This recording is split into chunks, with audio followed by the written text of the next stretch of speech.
Bien, hoy vamos a hablar de la sexualidad infantil, tema que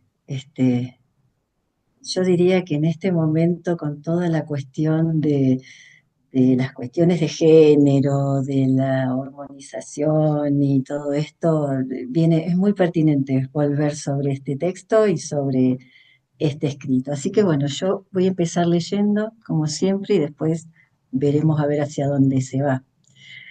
Bueno. Uno de los aportes más importantes que hace Freud a las ciencias del hombre, a mi entender, es el descubrimiento de la sexualidad en dos tiempos, es decir, que existe una pulsión sexual en la infancia. Pronuncia esta teoría y le da un estatuto de ley. Sexualidad en dos tiempos, con un periodo de latencia entre un tiempo y otro.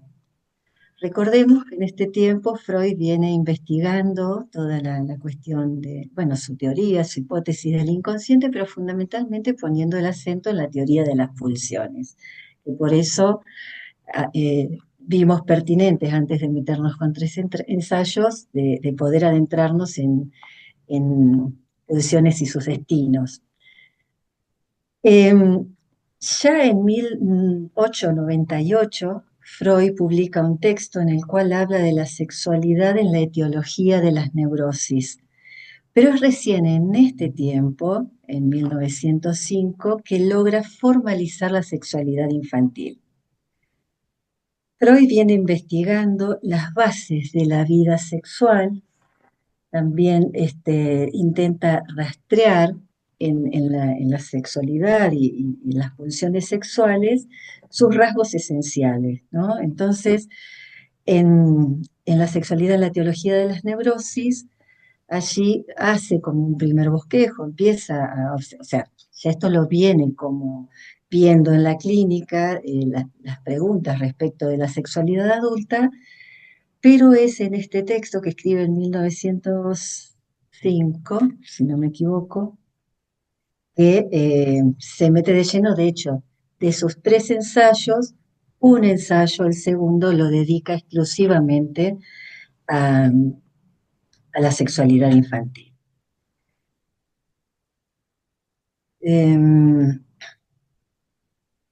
Freud está investigando las bases de la vida sexual porque sostiene la hipótesis de que en el origen de las neurosis hay un componente sexual reprimido, es decir, inconsciente. Lacan más tarde va a decir en el seminario de la lógica del fantasma de que el inconsciente habla de sexo. Es a través del relato de sus pacientes, del relato de los síntomas y también otras manifestaciones que él llamó, como veíamos la otra vez, psicopatología de la vida cotidiana, además de la observación de la conducta de los niños, porque claro, él no trabajaba con niños, trabajaba con pacientes adultos, tenía sus pacientes histéricas, casos de neurosis obsesiva. El único caso de niño que hace como un seguimiento es el caso Juanito, pero no era un paciente de él. Pero bueno, es a partir de escuchar el relato de los pacientes adultos, fundamentalmente de la histeria, pero también de la observación de niños, porque él tenía sus nietos y entonces los empieza a observar, en donde empieza a advertir estas manifestaciones de la sexualidad infantil. Presta atención a estas manifestaciones porque confiaba encontrar allí el esclarecimiento de la conformación originaria de la pulsión sexual. En esa época, Freud tiene que defender estas ideas porque para las ciencias de la época y para los estudiosos de estos temas, la sexualidad comenzaba en la adolescencia, en la pubertad. Y Freud se pregunta cómo es posible que se hayan olvidado o hayan desatendido la sexualidad infantil. Porque bueno, cualquiera que ha estado en relación a niños, que ha tenido niños o que observa niños, pueden, no solamente hoy que tenemos la referencia freudiana de este tiempo, pero sí es cierto que en el chupeteo, que es uno de los ejemplos que Freud toma como paradigmáticos de estas manifestaciones sexuales infantiles, pero no solamente el chupeteo, el amacar al bebé, el sacudirlo, el mecerlo, este, todo ese estado en el que entra el bebé en esos momentos de los cuidados de los padres, en donde el cuerpo es de alguna manera u otra estimulado, Freud decía que se observaba como una expresión en los gestos o en los sonidos bastante similar al orgasmo. Entonces, bueno, confiaba encontrar ahí, en eso que observaba en estos niños o en el relato de sus pacientes, algo que esclareciera la conformación originaria de la pulsión sexual. Eh, Como decía, él se pregunta cómo es que no se han dado cuenta antes. Entonces, en esquema del psicoanálisis encontramos una frase donde dice que no es indiferente que los eventos de esta época temprana de la sexualidad sea víctima, salvo unos restos, de la amnesia infantil. Es decir, que queden olvidados, o como decíamos recién, que queden reprimidos. Eh, entonces, queda olvidado, queda reprimido, parece que esto no es recordado por el común de la gente, pero en el análisis, en el relato de los pacientes, algo de esto empieza a aparecer. Me acordaba el otro día de una paciente que con mucha vergüenza me relata que cuando ella era chica, en edad escolar, jugaba con su hermana de casi la misma edad, tenían muy poca diferencia de edad, jugaban en las horas de la siesta, donde sus padres iban a dormir siesta y no tenían ningún peligro de que nadie irrumpiera en la intimidad de su habitación cuando estaban solas, jugaban a los novios, las dos nenas, ¿no? O jugaban a los secuestradores. Lo interesante, que después lo voy a retomar acá porque es algo que también leemos en los tres ensayos, es que Freud dice que algo de eso, de esa vivencia de la sexualidad infantil o esas experiencias sexuales infantiles con pares, normalmente también los niños juegan al doctor, se miran, se investigan, se tocan. Lo interesante es que de estas experiencias sexuales infantiles quedan ciertos restos que van a determinar después la vida sexual adulta. Y casualmente en esta chica que me contaba con tanto pudor de estos juegos sexuales en donde jugaban a los secuestrados y que fundamentalmente era esto, ¿no? Era que bueno, que una de las dos era el secuestrador, el otro era la víctima de secuestro y cuando estaba bajo el poder del secuestrador, el secuestrador abusaba sexualmente de ella. Ella cuenta esto con una gran extrañeza porque lo que dice es, yo en ese momento no tenía ni idea de lo que era la sexualidad, ni lo que era un acto sexual, ni lo que era un abuso sexual. De hecho, es una chica grande, no es una chica que sea adolescente o demasiado joven. Y dice que incluso en la época en la que ellas practicaban estos juegos con su hermana ni siquiera era común escuchar hablar de abuso sexual. Pero como esto después en su adultez pone en juego una fantasía sexual en los momentos de intimidad con su pareja en donde era necesario para que ella pudiera tener un orgasmo algo del orden del sometimiento de su pareja sobre ella. ¿No? O sea, eso era como una condición, no al modo perverso de condición necesaria, sino que sí tenía que haber como algún desliz a que hubiera algún arrebato de algún apretón, alguna cosa, porque ahí ella era donde más placer sentía. Es un tiempo más tarde donde puede recordar estos juegos infantiles con su hermana. Eh, Continúo. Entonces, decíamos que estos episodios sexuales infantiles de tan temprana edad caen bajo los efectos de la represión o bajo la amnesia infantil, y por lo cual, digamos, nada sabemos de eso, salvo que por alguna línea indirecta o en el marco de un análisis a partir de las asociaciones libres, algo de esto se haga manifiesto. Entonces, cuando comienza con esta investigación y con el trabajo de la sexualidad infantil, Freud se ve obligado a tener que volver y especificar un poco más de qué se trata la sexualidad humana para el psicoanálisis. Pregunta fundamental, no es lo mismo la sexualidad humana para el psicoanálisis que para otras ciencias, por ejemplo. Ni hablar para la medicina. Quizás hoy en día está un poco más este, trabajado, aceptado, escuchado y aceptado en la sociedad esta cuestión, pero bueno, en ese momento a Freud se le hace necesario poder especificar algunas cuestiones que tienen que ver con la sexualidad humana. Entonces, va a decir, en principio, que la sexualidad no es la genitalidad. La sexualidad en el ser humano es fundamentalmente una sexualidad atravesada por la palabra.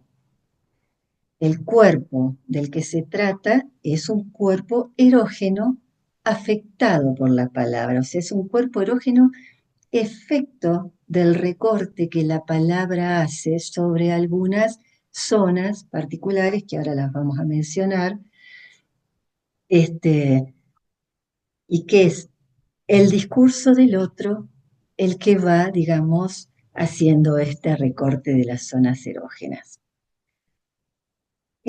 No solamente el cuerpo puede ser una zona erógena, esto lo tenemos presente, por ejemplo, cuando escuchamos algunos relatos una estructura neurótica obsesiva, en donde también por momentos parecen, los pensamientos mismos parecen estar erotizados, ¿no? Parecen haber quedado fijados a algún goce pulsional. Así, de esta manera, Freud avanza no solamente en la teorización de las pulsiones, sino también en el estudio de la histeria, de la neurosis obsesiva y de las fobias.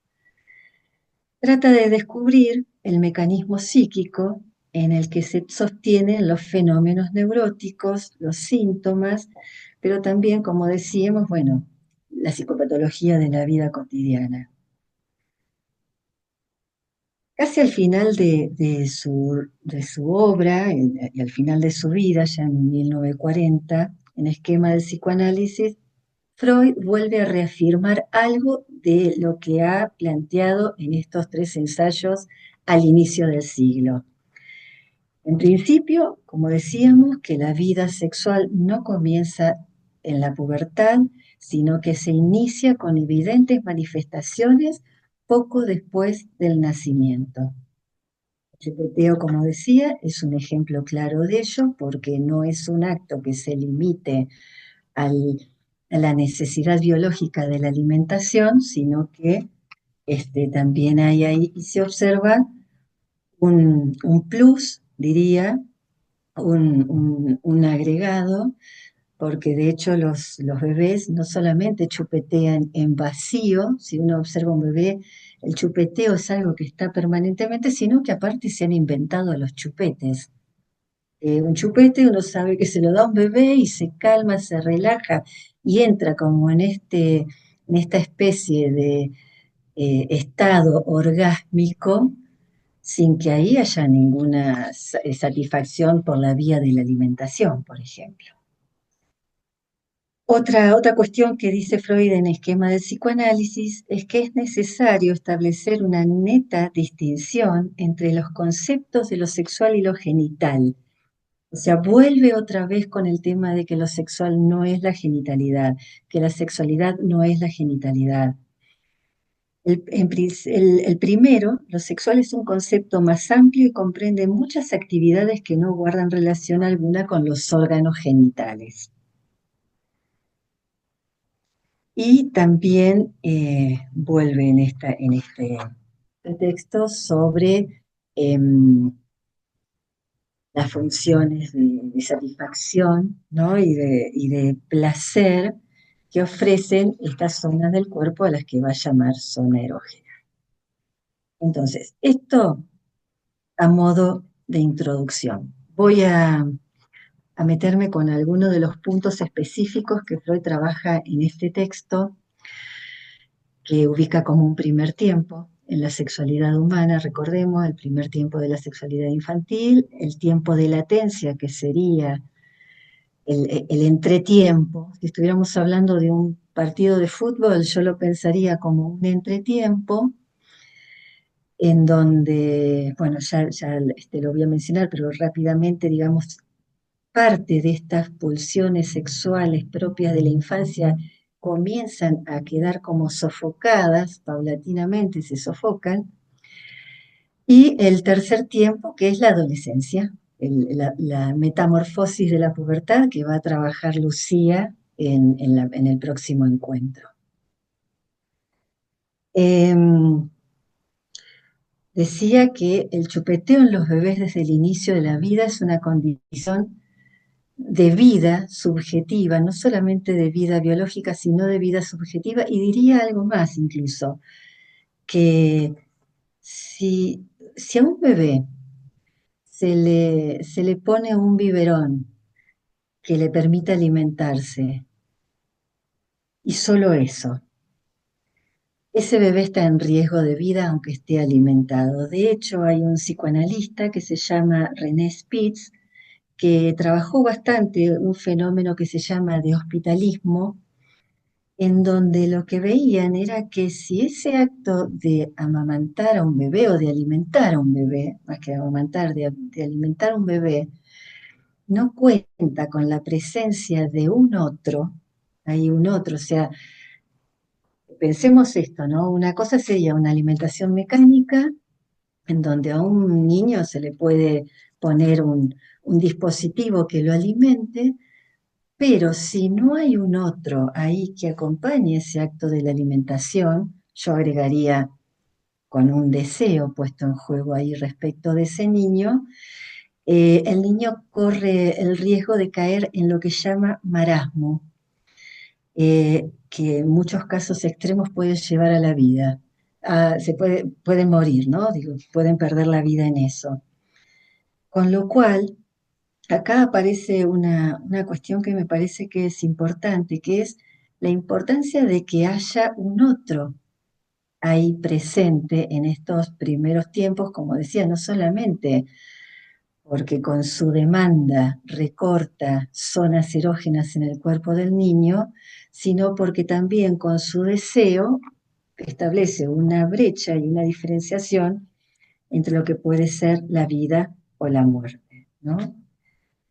En este Claudia, acto, también, perdón, también sí, pasaba con los casos de hospitalismo, que se daba este fenómeno que decías recién. claro, sí, sí, el fenómeno de hospitalismo es el que investiga René Spitz, Sí, sí, justamente lo dijiste, igual Luciano no lo mm, escuchaste. Habló de hospitalismo y de Spitz. Ay, perdón, Sí. no entendí que le habías dado otro nombre. No, no, Spitz eh, era.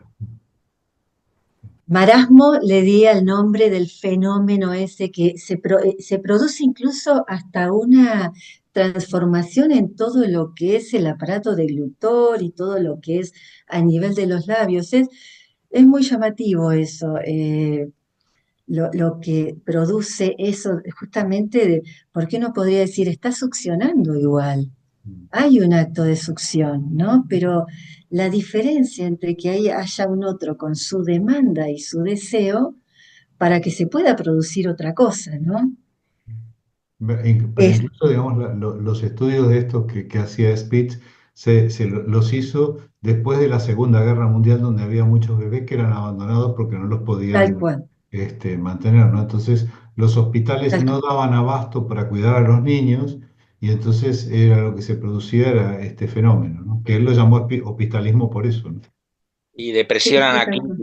depresión anaclítica de René Spitz se llamaba, las depresiones anaclíticas que se producían. Entonces quedaba el bebé bloqueado, como en un estado, no evolucionaba, no crecía. Es interesantísimo lo que Es muy trae. interesante, claro, es muy interesante porque esto también es una cuestión de la sexualidad humana particular que no observamos en otras especies, ¿no? O sea, la importancia de que haya un deseo y una demanda por parte de un otro que ocupa un lugar particular para que se inaugure lo que nosotros llamamos la vida psíquica, ¿no? El inicio de la vida psíquica.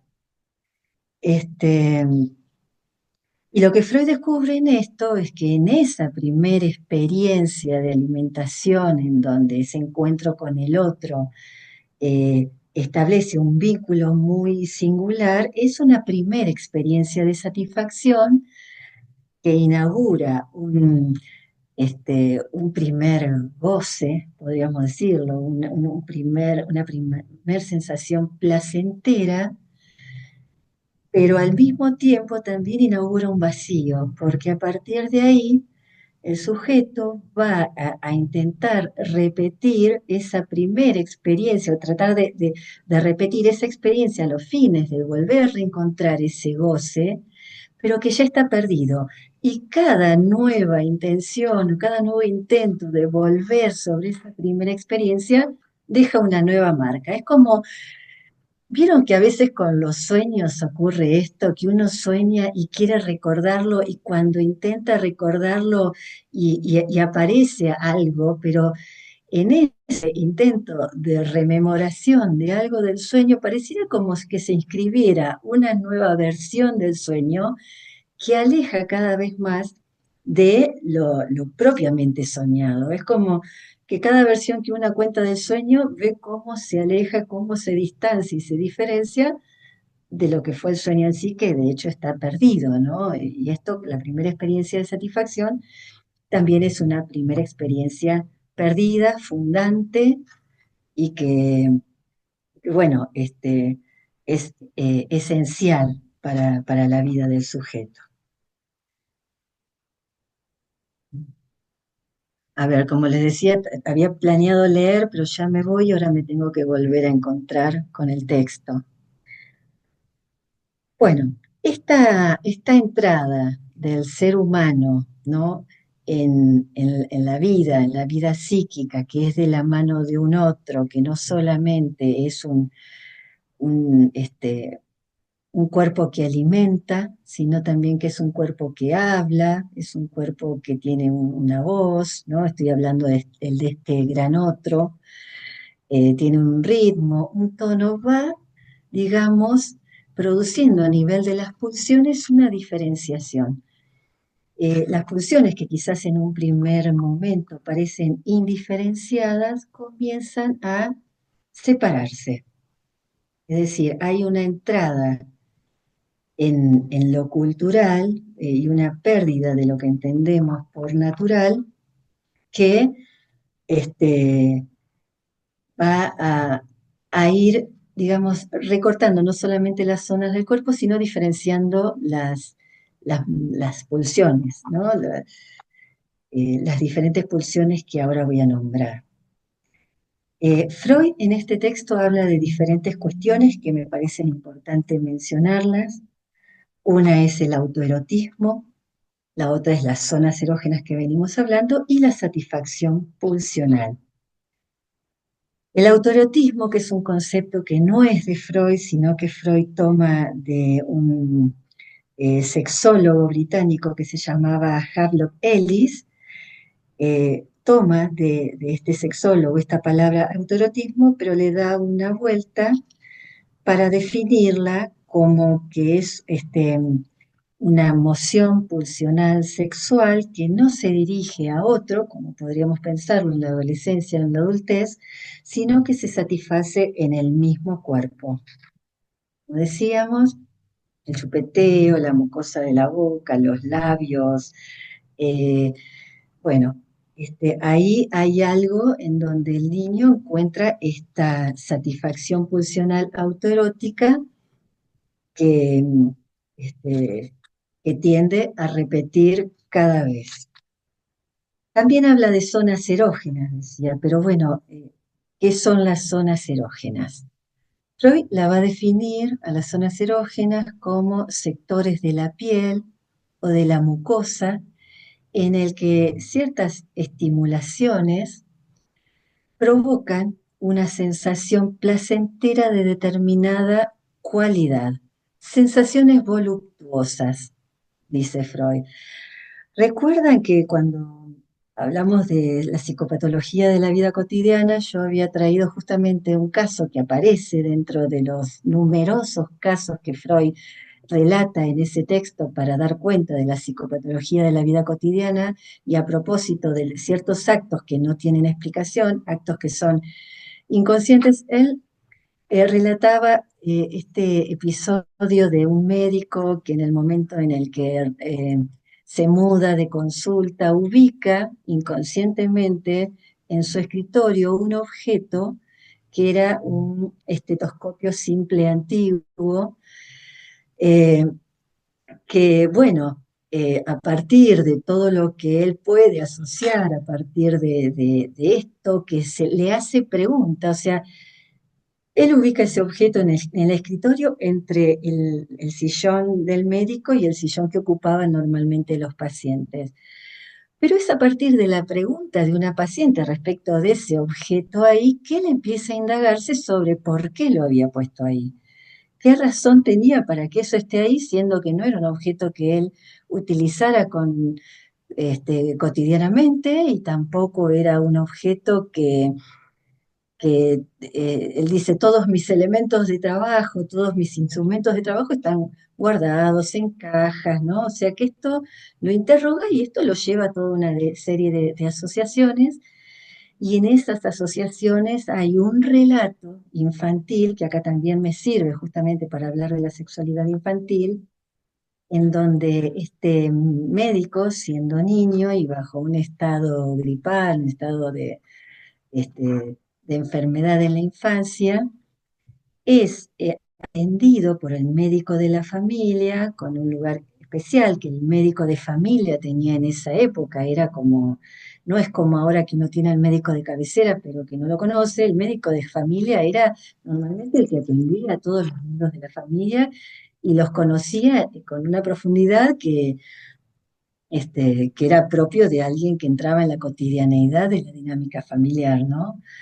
Pero él lo que recordaba era justamente esa sensación de voluptuosidad que sintió en el momento en el que el médico se inclinaba sobre su pecho para escucharle el funcionamiento de los pulmones, bueno, para estudiarlo, para asistirlo. Y menciona justamente esto, esa sensación de voluptuosidad, ¿no? Como algo, hay un goce en el ritmo de la respiración del médico, en el calor, en el roce del cabello del médico sobre su pecho, que bueno, podríamos incluirlo dentro de lo que podría llamarse una manifestación sexual infantil, la voluptuosidad. Volviendo al tema de las zonas erógenas, si bien Freud puede recortar algunas zonas erógenas en torno a los agujeros del cuerpo, como podría ser la boca, el ano, los oídos, los ojos. Sabemos que para el psicoanálisis todo el cuerpo puede ser una zona erógena. Y bien, vuelvo a decir esto, hay como una tendencia a pensar los agujeros del cuerpo como zonas erógenas, o mejor dicho, el borde de los agujeros como zona erógena. Cualquier superficie del cuerpo puede tornarse un borde, zona erógena de satisfacción sexual.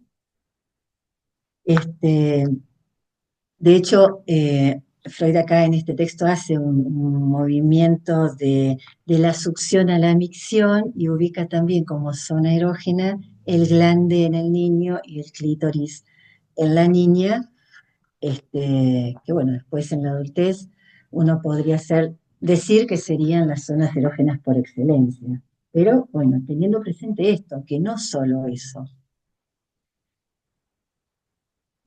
A ver.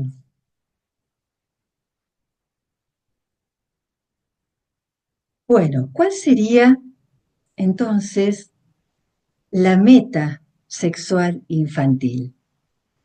¿Dónde ubicamos la meta? Porque en la adultez bueno, qué sé yo, uno podría decir, la meta sexual infantil, eh, en comparación con la adultez, uno podría, siguiendo lineamientos del pensamiento de la época, es, bueno, es la reproducción, es la conservación de la especie. Pero sin embargo, también observamos en la infancia que la meta es la búsqueda de placer. La meta es gozar, ¿no? Yo acá tengo algunas citas tomadas del texto que dice que la necesidad de repetir la satisfacción se trasluce por dos cosas. Un peculiar sentimiento de tensión que posee más bien el carácter displacentero en un primer momento y una sensación de estímulo que relaja o, o se tranquiliza ese displacer cuando logra satisfacerse de alguna manera, cuando algo del orden de esa satisfacción o ese goce pulsional eh, llega arriba a su meta. Eh, por ejemplo, tomemos las pulsiones tal como las plantea Freud. La pulsión oral es a través del acto de mamar, chupar, morder, succionar, comer, y esto lo vemos en la infancia, pero también lo vemos en la adultez. Por ejemplo, en muchos casos, voy a remitirme a la psicopatología, ¿no? El tabaquismo, el alcoholismo, la anorexia, la bulimia, casos en donde esto que en un primer momento uno puede ubicar como de búsqueda de un placer asociado a un goce, que bajo ciertos, digamos, lineamientos eh, anudado a un deseo puede ser algo satisfactorio o algo que provoque placer, también si no opera más o menos adecuadamente ese límite que imprime el deseo y que imprime la castración, puede tornarse una cuestión patológica grave, como los casos que les mencionaba, en donde ese límite no opera y, por ejemplo, alguien puede también llegar a poner en riesgo su vida, ¿no? Pienso en estos casos de alcoholismo, adicciones, anorexias graves, bulimias y quizás algún otro cuadro clínico que en este momento no se me ocurre. Con respecto a la pulsión anal, también es algo que se manifiesta claramente en la infancia, pero a lo largo de toda su vida de diferentes maneras, como por ejemplo, bueno, retener la materia fecal y expulsarla. De hecho, Freud habla como que la materia fecal puede ser un regalo, un obsequio para el otro, ¿no? Algo de su cuerpo que en el momento de la expulsión provoca o se activa esa zona erógena provocando placer.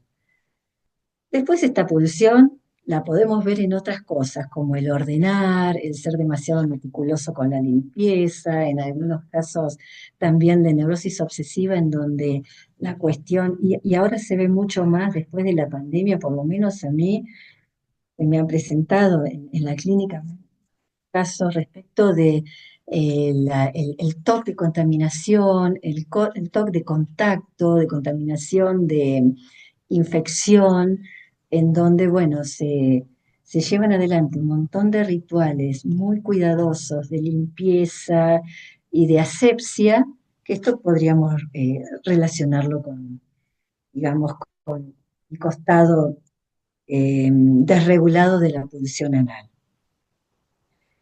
Bueno, la pulsión escópica y la pulsión invocante quizás son las más complejas para, podríamos decir, para pensar en la infancia, pero me acordaba de una amiga, esto no es de un caso clínico, sino de una amiga que me comentaba, es colega aparte, con lo cual en algún momento en que estudiábamos las pulsiones y hablábamos de la pulsión invocante, ella recordaba que cuando era niña, no importaba qué cuento le contara a su madre, o si se lo contaba, o si siempre pedía el mismo cuento, no importaba. Lo que ella recuerda que era muy relajante para ella y muy satisfactorio, y de hecho era lo que le permitía dormirse, era la voz de la madre, el tono en cómo relataba el cuento, el, el- el ritmo en el que se enlazaban las palabras, y era esa voz, ¿no? Por eso pienso ahí la cuestión de lo invocante, de lo que pasa por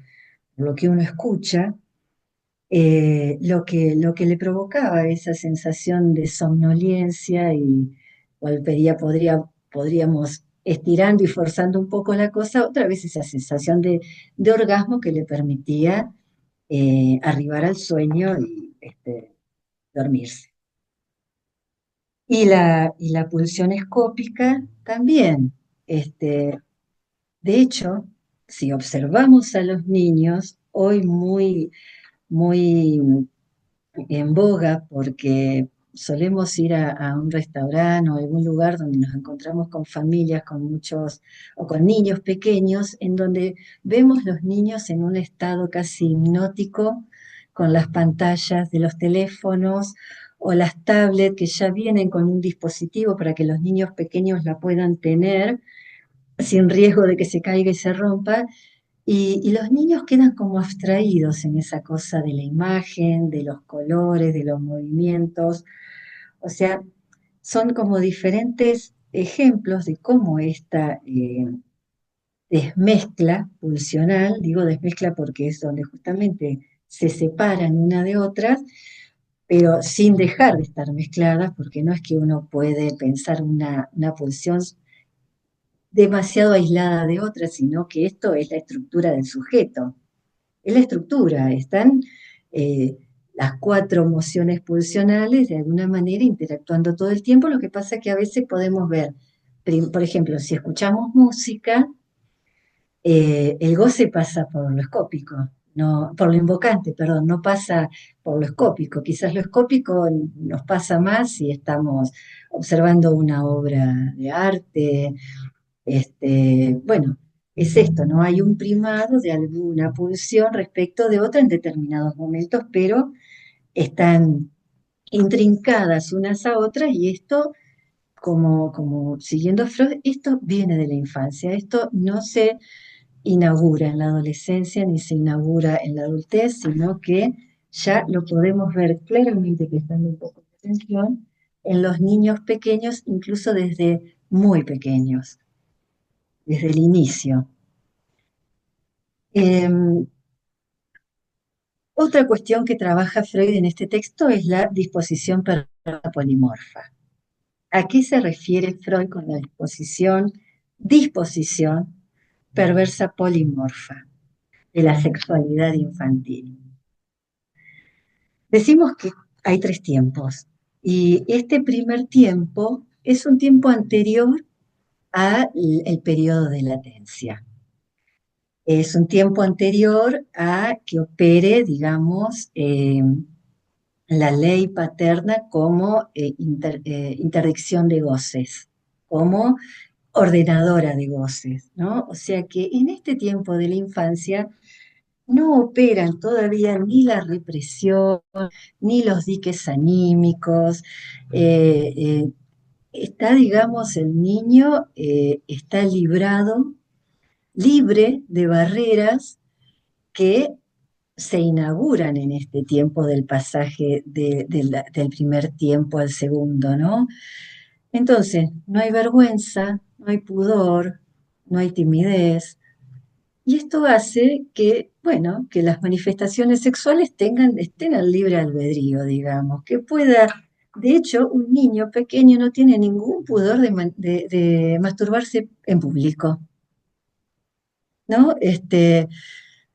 Yo recuerdo también una situación familiar en donde una niña muy pequeñita tenía la costumbre de ponerse en un rincón y apretar sus piernas durante largo tiempo y entraba como en esta especie de estado orgásmico con ese movimiento rítmico y, y en una seguidilla de esa presión de las piernas hasta que, bueno, fue necesario decirle que no había problema que haga eso, pero que lo tenía que hacer en privado.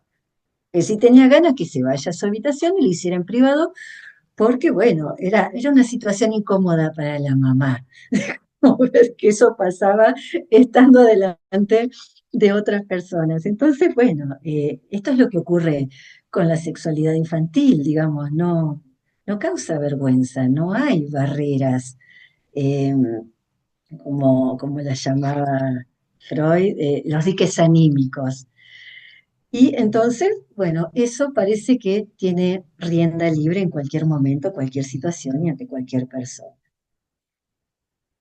Pero bueno, después resulta que acontece, ¿no?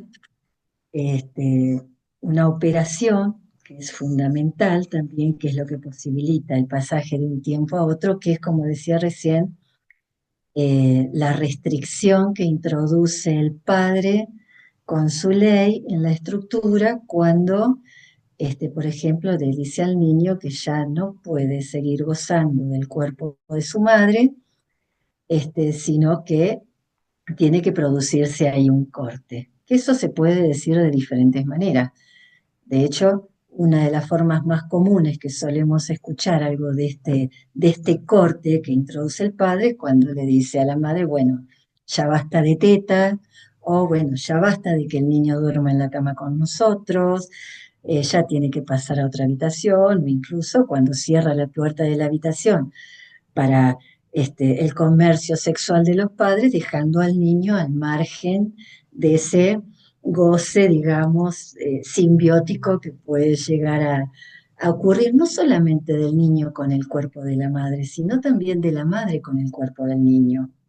Por eso la interdicción del incesto es tanto para el niño como a la madre, ¿no? Al niño se le dice, no gozarás de tu madre, y a la madre se le dice, no reintegrarás tu producto. Y ahí se inaugura otro tiempo que es lo que conocemos como periodo de latencia, que lo dejo planteado así para dejarle la posta a Lucía, que después va a seguir con la adolescencia, pero en este periodo de latencia, esas pulsiones sexuales que observamos en la infancia, como decía hoy, sufren una especie de sofocación, aparecen otras presentaciones como las inhibiciones sexuales, la sublimación, las formaciones reactivas, que son comunes durante este tiempo, es decir, esos diques anímicos producen que esas pulsiones sexuales de la infancia ahora se pongan, digamos, al servicio de la cultura.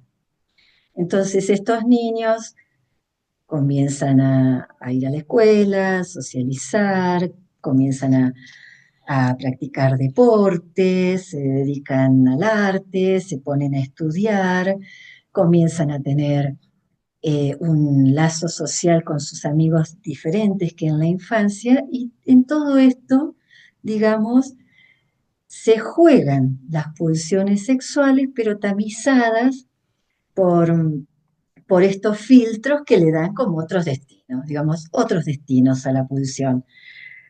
Esto no quiere decir que no se provoquen ciertas rupturas, ni que estos filtros sean 100% eficaces.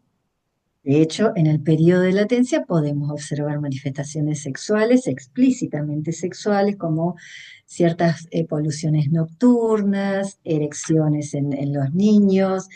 Lo que pasa que, bueno, esto ya, si uno escucha a un prepuber, un niño de entre 10, 11, 9, 10, 11, 12, si relata algún episodio así, lo hace con mucha vergüenza. No es lo mismo que observamos en la infancia, que esto no produce ningún tipo de resquemor en quien lo está viviendo, sino que ya a esa edad no es lo mismo, ¿no? Se vive de otra manera. Así que bueno, atravesado este periodo de latencia, vendrá la sexualidad adulta con los tamices que estos tiempos previos de la sexualidad infantil han dejado en la sexualidad, ¿no? En la subjetividad, lo diría, mejor dicho, para que sea más amplio, en la subjetividad.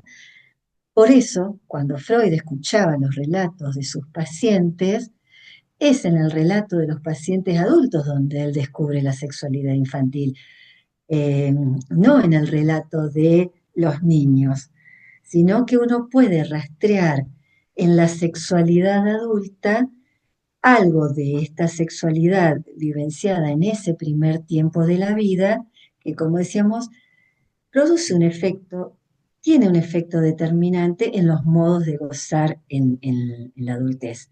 Por eso es tan importante cuando uno escucha eh, a los pacientes indagar respecto, por ejemplo, de las fantasías sexuales, de con qué gozan, qué particularidad tienen esas fantasías, porque seguramente esto va a estar anudado a alguna, diría así, primera experiencia de satisfacción que en este, como decía, en esta serie que se inicia de recuperar algo de ese placer obtenido en esa primera instancia, se va a reproducir a lo largo de toda la vida, en una continua búsqueda de algo que está irremediablemente perdido.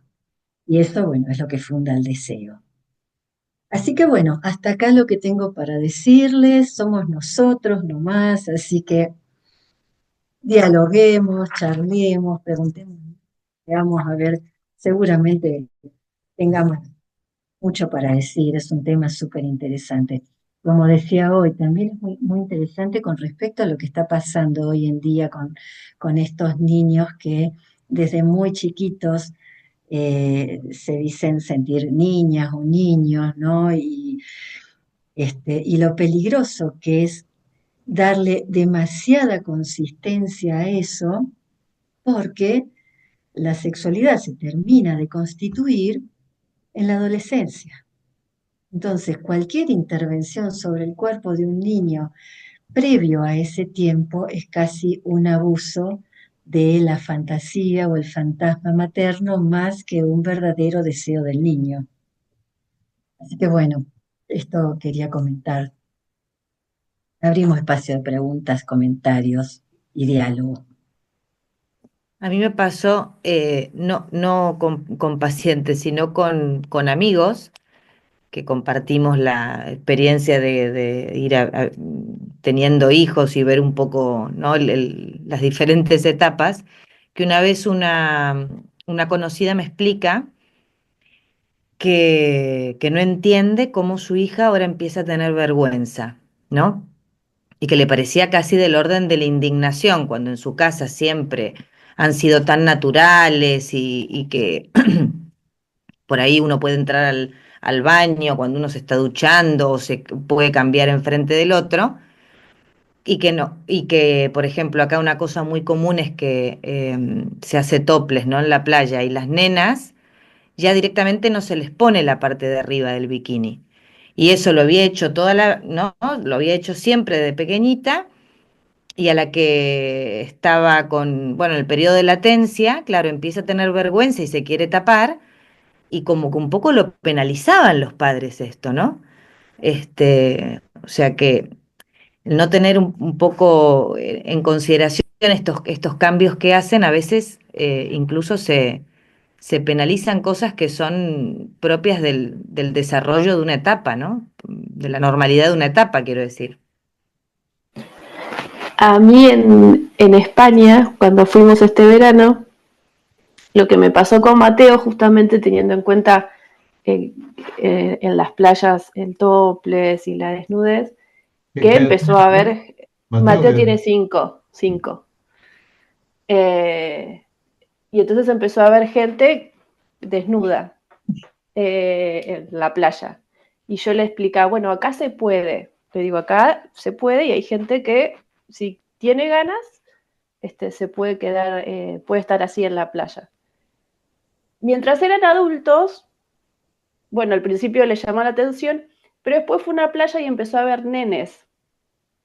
Un montón de nenes de la edad de él, o capaz más grandes o más o menos, que estaban desnudos en la playa.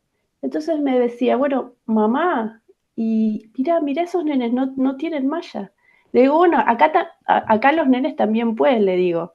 ¿Vos querés? Si vos querés, acá le digo, si vos querés acá, te podés meter, o sea, te podés sacar la malla y te podés meter al agua desnudo. Entonces se quedó pensando, dice, no, estoy bien, y siguió. Entonces, y pensaba en esto como lo difícil que es a veces, ¿no? Teniendo en cuenta todos los discursos que hay de la libertad y de qué sé yo, ¿no? De poder, de no, como de no generar etiquetas, ¿no? Es lo que comentaba Claudia, en lo de nenes o niñas o niños que pueden tener un sentir distinto, ¿no? Al que los determina, al de su sexo biológico.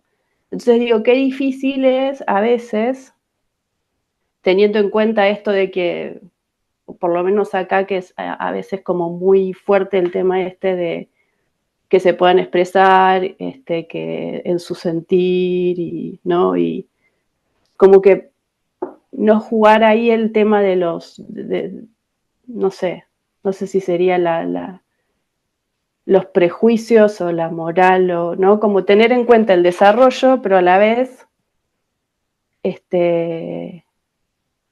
como que eso, por ejemplo, en otra ocasión en el jardín estaban jugando y estaban disfrazados y había un montón de nenes que estaban disfrazados con disfraces de princesa, por ejemplo, ¿no? Está perfecto, Mateo creo que había elegido otra cosa, pero otro padre me lo comentaba como que no estaba tan cómodo con esa situación, ¿no? Entonces es como difícil con todos los discursos que hay, a veces encontrar ahí el equilibrio.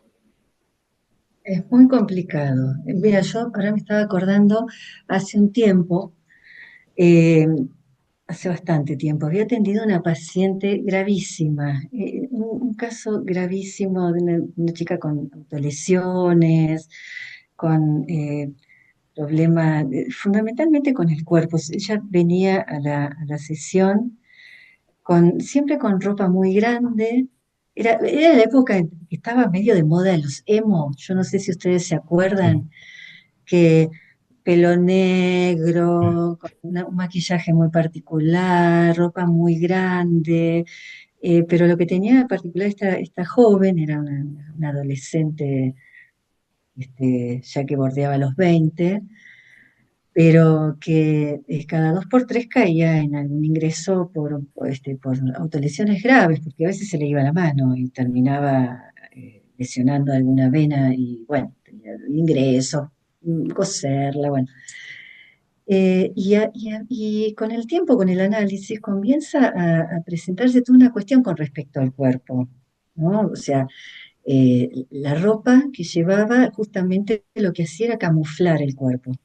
No se le veían formas, no, era todo grande y oscuro, ropa oscura, hasta que en algún momento así, obviamente uno va preguntando, pregunta sobre su familia, sobre su historia, muy difícil porque también tenía muchas dificultades para hablar, o sea, muchas dificultades para hablar, pero lo que me termina contando es que ella, cuando era pequeña, sus padres venían de una comunidad hippie en donde, bueno, no solamente el libre consumo de drogas y demás, sino que aparte lo que ella más cuenta como algo que hoy podría decir traumático, a propósito del trauma, que estuvimos trabajando todo este fin de semana, lo traumático era que los padres solían hacer nudismo dentro de la casa, Mm. como una expresión de la libertad y del amor libre. Y claro, hubo un momento en donde todo estaba bien hasta que entra en un tiempo en donde eso a ella le empieza a dar no solamente vergüenza, sino rechazo. Y eso empieza a alejarla de los padres, o sea, no querían que la toquen, no quería que la abracen, aunque estuvieran vestidos, porque esto del nudismo no era todo el tiempo, pero podía el padre salir de la ducha por el pasillo de la casa a la habitación a cambiarse totalmente en bolas, siendo que la niña estaba ahí, o cocinar desnudo, estas cosas, pero dice que eso es lo que a ella era lo que no podía nombrar.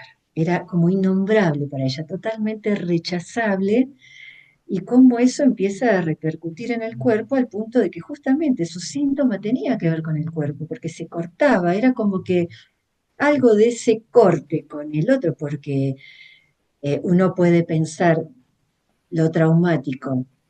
Hay un goce en lo traumático también. Lo que pasa que no es el goce del placer, es un goce complejo, el goce más asociado a lo mortífero, que evidentemente ella, esto con el tiempo, fue una paciente que estuvo mucho tiempo y que pudo avanzar bastante en su análisis, como que esto fue una hipótesis mía, ¿no? De que esos cortes durante un tiempo funcionaron a un modo de un corte en lo real de lo que no podía hacerse en lo imaginario, no en lo Claro, fue un corte simbólico, en lo doloroso, ¿no? Un Claro. un corte muy corte, doloroso. claro, y aparte gravísima. Es muy A mí bueno me... esto que, buenísimo, buenísimo lo que estás diciendo, Claudia, muy, muy bueno. Me ha gustado mucho porque es que precisamente es eso, porque también en estos trabajos Freud habla de la cuestión, aparte de la pulsión tan fuerte, ¿no? Que está en el niño, la curiosidad infantil. Entonces, para que haya curiosidad no puede haber algo explícito. Se trata de que acompañar al niño a que lo pueda descubrir. O sea, estar acompañando un descubrimiento que si aparece como explícito no da lugar al plano imaginario, a la fantasía, y lo que hay es un pasaje al acto en ese lugar. Es lo que tú estás... Totalmente. Yo creo que ese es el problema. O sea, en el ejemplo ese es muy bueno. A mí me pasó también con una paciente que empezó a recordar, relataba que también eran pues nudistas, ella se bañaba con el padre, empezaron a aparecer elementos que a ella le habían producido un aspecto de lo precisamente traumático, porque no había dado lugar al espacio que Freud determinaba de esa curiosidad que permitía al niño pues ir jugando con otro, descubrir, acompañarle como adulto con una mirada de afecto, de cariño, pero no hacer una intrusión en un momento muy clave, digamos, explícita de algo, ¿no? Que en ese momento actuaría como traumático. Entonces no lo puede elaborar y aparece todos esos pasajes, muchísimos pasajes al acto yo creo que tienen que ver con eso. Incluso trastornos ahora que dicen de niños, hiperactividad, son hiperexcitaciones de niños que no tienen barrera para excitación y realmente están en un estado permanente como que no ha podido elaborar un aspecto del fantasma o de la fantasía. O sea, me ha parecido Mm. interesantísimo la validez actual de lo que has traído, Claudia. Este Porque momento. aparte es lo obsceno de la Exacto. escena en el Eso es. o sea, pensemos esto, ¿no? En el tiempo del Edipo, en cómo todo esto se Mm. juega en la relación edípica, y es como que se presenta un goce obsceno del otro que impacta en el cuerpo del niño, ¿no? En ese Sí, momento. justamente yo lo que quería señalar era eh, que en esta primera parte que es sobre la sexualidad infantil, justamente lo que Freud describe es esta sexualidad que va hasta el comienzo del periodo de latencia. Y a mí me parece importante dos cosas. El primero es esto que comentabas, que no había ahí en ese momento un registro del padre como el que separa, el que corta, digamos, ese vínculo, desde 0 hasta los 5 o 6 años, más o menos, ¿no? Freud dice que, bueno, que el, el, el super yo, digamos, es el heredero de la resolución del complejo de Edipo, porque es en realidad cuando se instaura, digamos, la angustia de castración y de decir hay que renunciar a ese objeto. Lo que pasa es que a mí me parece muy importante señalar que la sexualidad no desaparece, sino entra en un periodo de latencia. Quiere decir que sigue existiendo esa sexualidad, pero está latente. ¿Dónde se va a manifestar? En la intimidad, en el juego, como por ejemplo el juego de estas niñas, ¿no es cierto?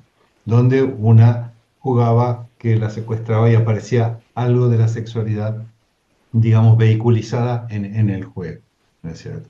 Pero claro, estamos hablando de dos niños, ¿no es cierto? Donde pueden haber aspectos, evidentemente, que están vinculados con la sexualidad y con la excitación.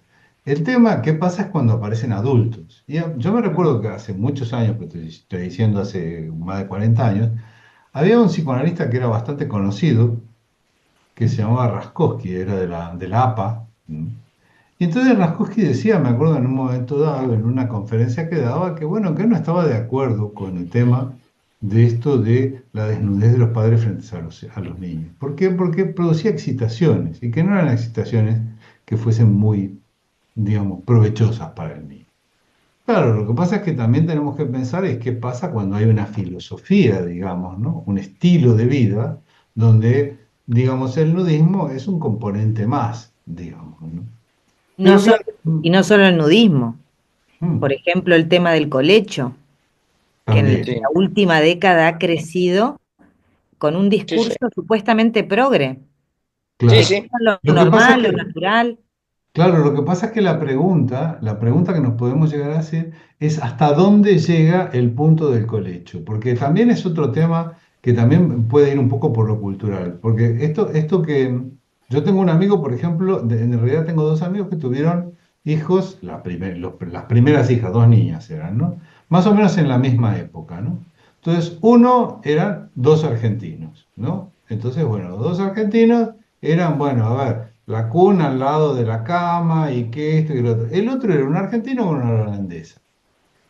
La niña fue a su habitación cuando volvieron de la clínica, recién nacida. La diferencia está vinculado con que en Holanda el niño, el primer día que llega a su casa, se va a su habitación. Ahí también habría que pensar un poco lo Ni traumático tan del poco ni tan bebé. mucho. Claro, lo dramático del Sí, bebé, es decir, estuvo 9 meses en un lugar cerrado, digamos, contenido, sí. sale a un sitio y lo dejan solo en una habitación. A mí me parece una sí, barbaridad también eso. sí, Porque sí. No, también, yo me refería, Ale, a que hay gente que practica el colecho hasta que los chicos tienen sí, unos sí. cuantos años. Que Bueno, pero efectivamente pasa eso, que hay un encuentro con una sexualidad que no corresponde al psiquismo de ese claro, pero, niño.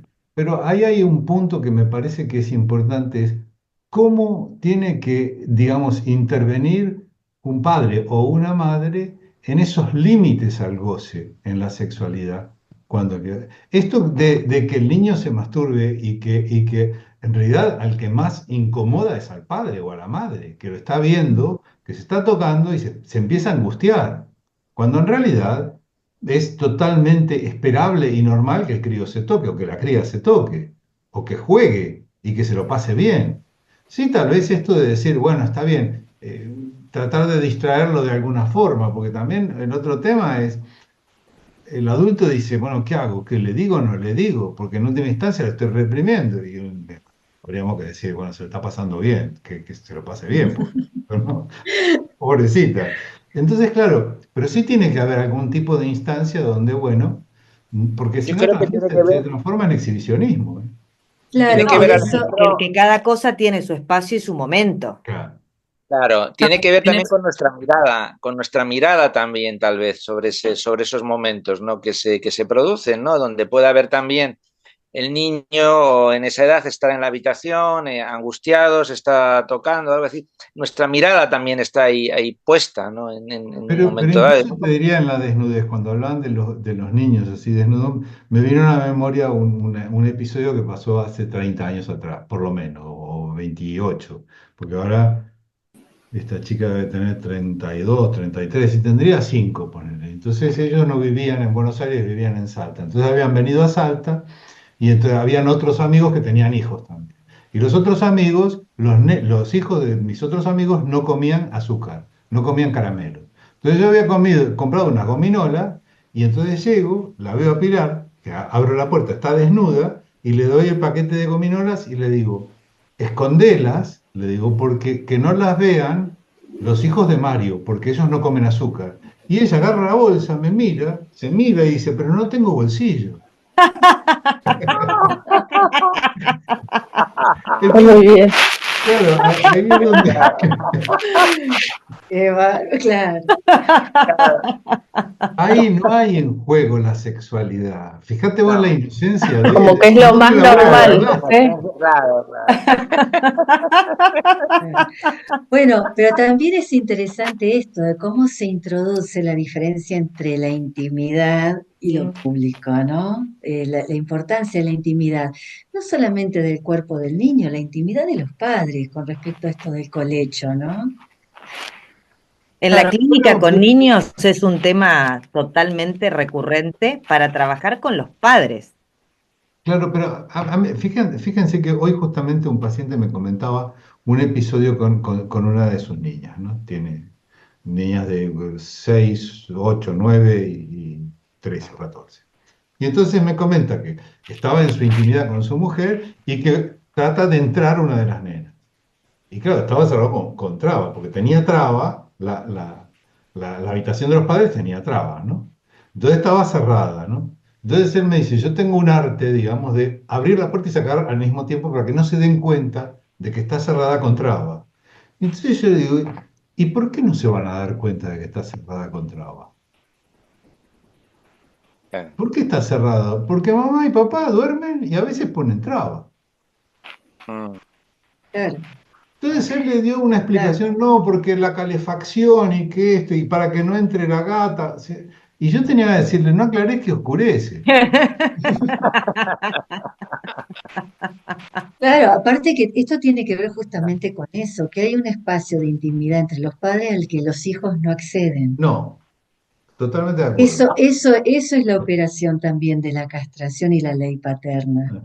Pero sentirán curiosidad, eso es lo importante. O sea, sentirán la curiosidad de mirar por. Es decir, estará la curiosidad, pero está la traba. Pero Eso cuando se Y sean juega. van a, adultos van a ponerle traba cuando tengan críos, ¿viste? Para que no entren los críos. y aparte, eso da lugar a las teorías sexuales infantiles. Claro. Muy bien, fantasía fundamental, ¿no? Claro, Fundamental, después con la eso escena cada primaria, uno arma algo, ¿no? Arma algo en lo algo de que va a escena sostener primaria, su vida. Su fantasma. Arman Claro, fantasma, su fantasma. arman algo en lo que van a sostener su vida, ¿no? claro, sí, Es lo muy armamos todo. importante. Sí, sí. No, sí, ejemplo y cosas, Sí. pero es cierto esto que dice Lucía, que muchas veces en estas cuestiones las intervenciones son más sobre los padres que sobre los niños, ¿no? Porque incluso hoy, por lo menos los padres, están como bastante desorientados respecto de un montón de cosas. Están desorientados, desautorizados, este, y me parece que, bueno, que a veces parte del trabajo, sobre todo yo no trabajo con niños, pero trabajo con adolescentes y prepúberes desde 9, 10, 11 años. Yo ya De todos tengo modos, quisiera aclarar algo, que cuando uno trabaja con adultos también está trabajando con niños. también, sí, claro. La neurosis es neurosis Hombre, infantil. Infantil. Pero esto, ¿no? Que con los padres, que qué difícil que es para veces, para los padres, por ejemplo, respetar la intimidad de los adolescentes. Mm. Eh, casos muy difíciles. Yo en este momento estoy atendiendo una joven, estoy atendiendo una joven de 14 años, pero la madre, una mujer portuguesa con este, una cultura muy machista. Es un rasgo, me parece, el de los portugueses, una cosa muy machista.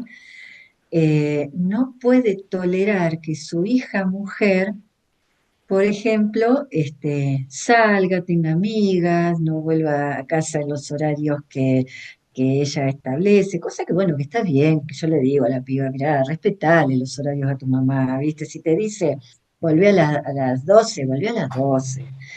Pero lo que sí tuve que intervenir con la madre es que no le puede revisar el teléfono. No puede revisarle el teléfono porque forma parte de su intimidad. Es revisándole el teléfono como ella descubre unas charlas con un chico con el que la piba venía así.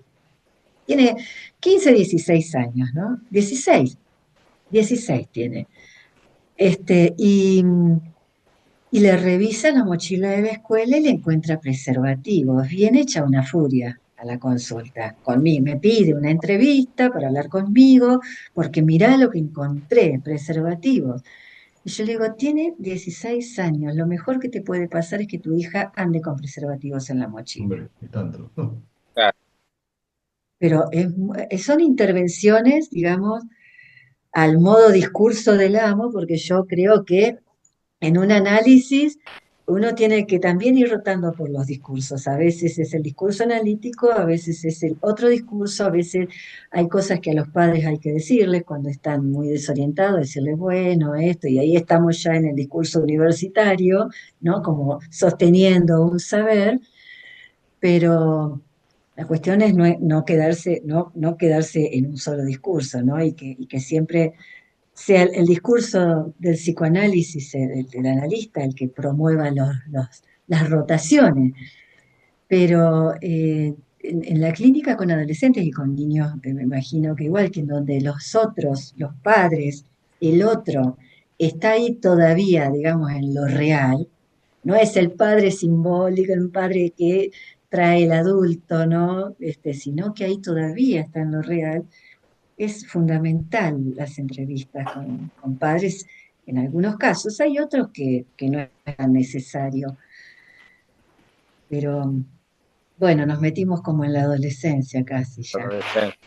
Bueno, para prepararnos para para dentro de 15 días. Para la Dentro de 15 días próxima. estar listo. Es cierto. Bueno, Qué qué pena bueno. que no vinieron los otros chicos, ¿no? Y no han avisado tampoco ninguno. Es Una raro, porque siempre lástima. Qué avisaban. raro. Es Sí. verdad. Mm, Bueno, Vaya. Carlos avisó hace un tiempo que él no iba a poder conectarse por algo de trabajo, me parece. Iván sí que me sorprende, por ejemplo. También a mí. Y ¿cómo es? Después había otra chica, no me acuerdo Mateo, el nombre. sí, también. Y Hay una Mateo, ¿no? cuestión, hay una cuestión que yo creo que